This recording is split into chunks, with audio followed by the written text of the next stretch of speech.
people.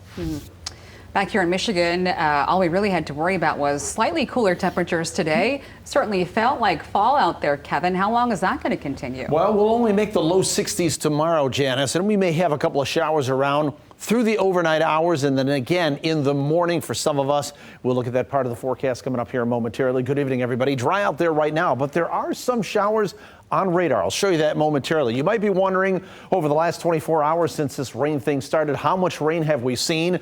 Lansing and Ingham County there takes the cake around the area with our major climatic reporting stations, or our climate reporting stations. 1.5 inches there. Battle Creek is at 1.3 inches, 1.1 inches in Grand Rapids. Muskegon, 0.95 of an inch, almost 0.9 of an inch in Holland, and Kalamazoo at almost 3/4 of an inch. As I promised, it would be a widespread, somewhat soaking rain. We're not quite finished. I figured we'd end up between about an inch, inch and a half or so, and that's probably where about things are going to shake out. Over towards Lansing, there's a few isolated thunder showers out there, and then around Muskegon, northwestern Muskegon County, Oceana County. There's no lightning embedded in any of that, but there is a little of a brief downpour, steadier downpour that's coming up there through Oceana County. Look at our temperatures. Janice just mentioned it felt cool. How long is that going to continue? Right into tomorrow.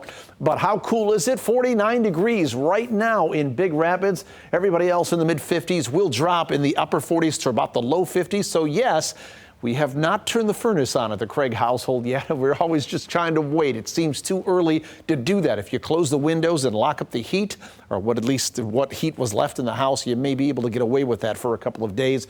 And we may see a few breaks of sunshine as we go through the second part of tomorrow, although I think it's going to be a mainly cloudy day.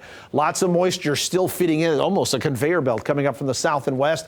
A lot of what you see here is going to slide to the north and east, but it'll stay from Grand Rapids off to the north. There's a cluster of some showers and some thunderstorms down here. So yes, we have the chance of picking up more showers overnight, maybe a rumble of thunder, especially from Grand Rapids northward. And a lot of this is going to slide to our north, but we may still have a few lingering showers around for the first part of tomorrow. So our forecast for tomorrow, a chance of a few morning showers, especially from Grand Rapids northward, but maybe even in our southern counties. Highs only around 63.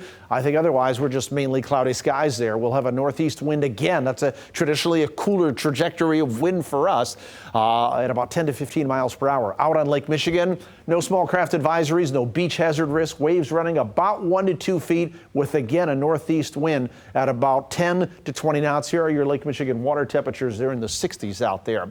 So here's what it looks like on the weather map. I showed this yesterday. This front is a stationary front. It is just that. It may meander a little bit back and forth, but it's not going to move too much. And there's overrunning moisture, warm air pushing over the top of that frontal boundary, clashing with the cooler air. It lifts, it condenses, and then we see precipitation out there. Look at all the snow that was out over Denver out there today, with highs only in the 30s for them and wind chills for them in the 20s. That might not sound like a big deal to them, but they were in the 90s yesterday. So here's where we're going for us as we go through Wednesday. You can see best chance of some showers from Grand Rapids to the north, and this continues to lift up to the north as we go on through the day. Eventually, high pressure will build in here and shrink that aerial rain coverage, and it will just kind of shrink down the entire coverage of this. And what we'll see is by the time we get into Thursday, we should start to see a little bit of sunshine with high pressure over the area on Friday. We'll see a little bit more sunshine then. The system that's over Denver right now with cold and snow, that releases itself into the upper Midwest, and that'll bring us a chance of some showers, rain showers,